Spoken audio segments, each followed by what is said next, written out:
Avant de prier, prenons d'abord un moment pour écouter la parole de Dieu, puis nous prierons ensemble. Personne n'y échappe. Peu importe où vous êtes né, ce que vous faites ou la force de votre foi, il y a quelque chose qui vous combat intérieurement. Cela peut se manifester dans vos pensées, vos réactions, vos habitudes, vos relations, vos combats privés que personne d'autre ne voit. Pour certains, cela touche leur santé.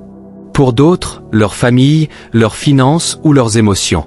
Mais en dessous de tout cela, la Bible nous dit qu'une lutte plus profonde a lieu dans le cœur de chaque croyant. L'apôtre Paul a parlé avec franchise de ce conflit intérieur. Dans Romains 7, 15-18, il dit « Je ne fais pas ce que je veux, et je fais ce que je hais. Car je ne fais pas le bien que je veux, et je fais le mal que je ne veux pas. Et si je fais ce que je ne veux pas, ce n'est plus moi qui le fais, c'est le péché qui habite en moi. Je sais qu'en moi, c'est-à-dire dans ma chair, il n'habite point de bien. » Paul ouvrait son cœur au sujet du combat très réel avec le péché. Ce n'était pas un combat physique, mais spirituel. La Bible enseigne qu'aussi longtemps que nous vivons dans ce corps terrestre, il y aura une tension constante entre la vieille nature et la nouvelle vie que nous avons en Christ. Dans Galates 5h17, la parole de Dieu l'explique clairement. « Car la chair a des désirs contraires à ceux de l'esprit, et l'esprit en a de contraires à ceux de la chair. Ils sont opposés l'un à l'autre, de sorte que vous ne faites pas ce que vous voudriez. » La chair, dans la Bible, se réfère à notre nature pécheresse, cette part de nous qui s'éloigne de Dieu. La chair désire le péché. C'est pourquoi les gens luttent contre une colère qui s'enflamme si vite, un orgueil qui refuse d'admettre ses torts, une immoralité sexuelle qui attire le cœur, la jalousie, l'amertume et des idolâtries de toutes sortes. Ce sont les désirs de la chair. D'un autre côté, l'esprit en vous aspire à quelque chose de complètement différent. L'esprit désire la communion avec Dieu. L'esprit désire la pureté, l'obéissance, l'amour et la sainteté. L'esprit vous conduit à la prière, à l'adoration, à la parole, à une vie qui plaît à Dieu. Et parce que la chair et l'esprit s'opposent, vous ressentez souvent une attraction dans les deux directions. C'est pourquoi tant de croyants trouvent plus facile de regarder un écran pendant des heures que de prier quelques minutes, plus facile de scroller sur leur téléphone que d'ouvrir la Bible, plus facile de médire que de bénir. La chair combat contre l'esprit. Pourtant, la Bible nous donne aussi un chemin à suivre. Dans Galates 5h16, il est dit « Marchez selon l'esprit, et vous n'accomplirez pas les désirs de la chair. » Cela signifie que vous n'avez pas à vivre vaincu. La lutte est réelle, mais la puissance du Saint-Esprit l'est aussi. Vous grandissez en tant que croyant quand vous choisissez encore et encore de marcher selon l'Esprit au lieu de céder à la chair. Chaque fois que vous combattez pour réserver du temps à la prière, chaque fois que vous ouvrez la Bible au lieu de suivre la distraction, chaque fois que vous dites oui à Dieu et non au péché, votre être intérieur se fortifie. La Bible dit dans 2 Corinthiens 4h16, « C'est pourquoi nous ne perdons pas courage. » Et même si notre homme extérieur se détruit, notre homme intérieur se renouvelle de jour en jour. Ce renouvellement se produit quand vous vous penchez vers Dieu, quand vous nourrissez votre esprit de sa parole, quand vous laissez le Saint-Esprit vous corriger, vous consoler et vous guider. En tant que chrétien, vous ne devenez pas plus fort en évitant le combat. Vous devenez plus fort en l'affrontant avec l'aide de Dieu. Ne vous découragez pas du fait que vous luttez encore. La présence d'un combat ne signifie pas que Dieu vous a quitté. Cela signifie souvent qu'il vous forme. Souvenez-vous de Romains 8h1, il n'y a donc maintenant aucune condamnation pour ceux qui sont en Jésus-Christ. Vous pouvez tomber, mais en Christ vous n'êtes pas abandonné.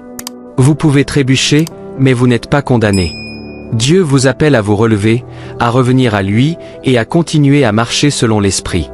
Que ce soit votre désir aujourd'hui, grandir. Même si prier semble difficile, priez quand même.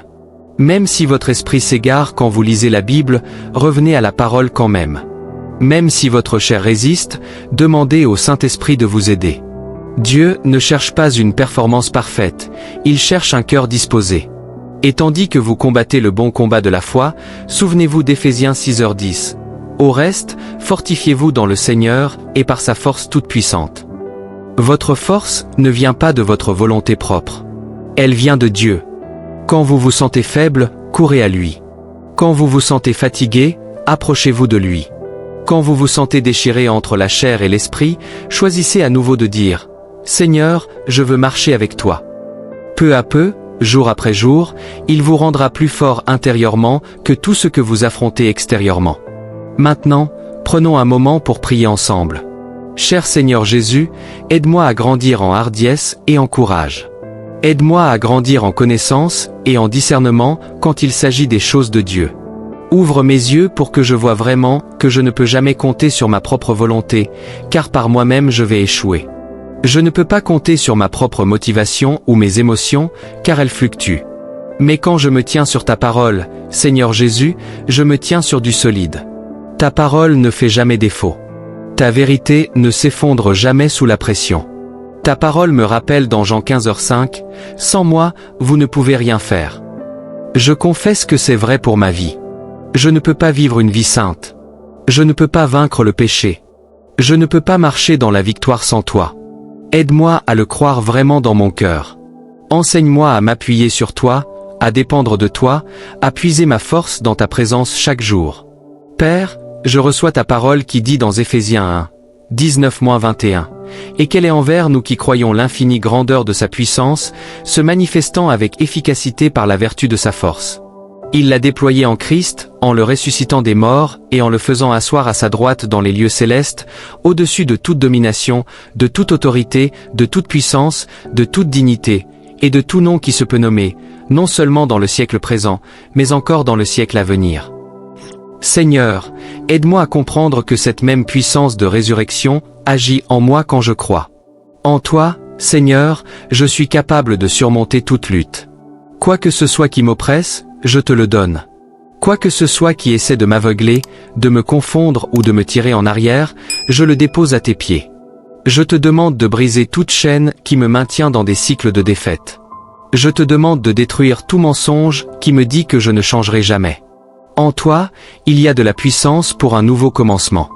Cher Seigneur, je désire vivre une vie pure et qui te soit agréable.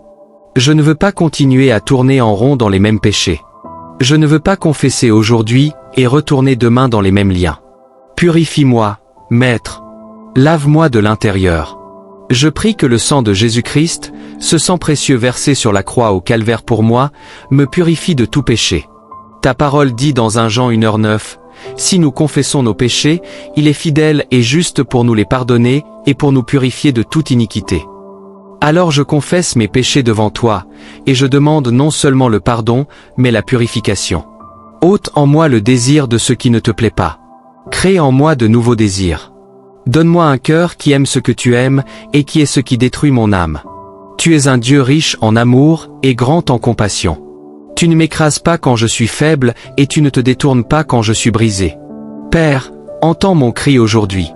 Je veux être quelqu'un qui vit une vie qui t'apporte de la joie, une vie qui t'honore et se soumet à ta parole. Je sais que je ne peux pas faire cela par ma propre force. J'ai besoin que le Saint-Esprit me rende capable de résister à la tentation et de tenir ferme. Je m'attache à ta parole dans le psaume 103, 11-13 qui dit « Car autant les cieux sont élevés au-dessus de la terre, autant sa bonté est grande pour ceux qui le craignent. Autant l'Orient est éloigné de l'Occident, autant il éloigne de nous nos transgressions. Comme un père a compassion de ses enfants, l'Éternel a compassion de ceux qui le craignent. Merci, Seigneur, car mes péchés ne sont pas seulement couverts, mais ôtés. Merci car je ne suis pas défini par mon passé, mais par ta grâce. Merci car ton amour pour moi est plus élevé que je ne peux comprendre et plus profond que je ne peux mesurer. Rends-moi capable d'avoir la victoire sur le péché. Seigneur, selon Romains 6h11, aide-moi à me regarder comme mort au péché, et comme vivant pour Dieu en Jésus-Christ. Rappelle-moi que je ne suis pas esclave de l'injustice, mais serviteur de la justice. Je prie pour que le péché ne soit plus mon maître. Ta parole dans Romains 6h14 dit « Car le péché n'aura point de pouvoir sur vous, puisque vous êtes, non sous la loi, mais sous la grâce. » Je te demande d'en faire une réalité vivante dans ma vie. Quand la tentation vient, rappelle-moi que je suis libre en Christ. Quand de vieilles habitudes essaient de revenir, aide-moi à me tenir sur tes promesses plutôt que sur mes sentiments. Saint-Esprit, remplis-moi à nouveau. Enseigne-moi à dépendre de toi. Fortifie mon intelligence pour choisir ce qui est bien. Fortifie ma volonté pour dire non au péché et oui à Dieu. Aide-moi à être un vase pur, prêt à ton usage, préparé à servir ton royaume avec un cœur pur. Seigneur Jésus, je bénis ton nom précieux, car tu es digne de louange. En ton nom saint et puissant, je prie. Amen. Si cette prière a touché votre cœur, écrivez Amen en signe de foi. Je prie que chaque bénédiction contenue dans cette prière repose désormais sur vous au nom de Jésus. Et si vous avez besoin d'une prière particulière, n'hésitez pas à nous le faire savoir dans les commentaires. Nous serions honorés de prier pour vous. Que la grâce et la paix de notre Seigneur Jésus-Christ soient avec vous toujours.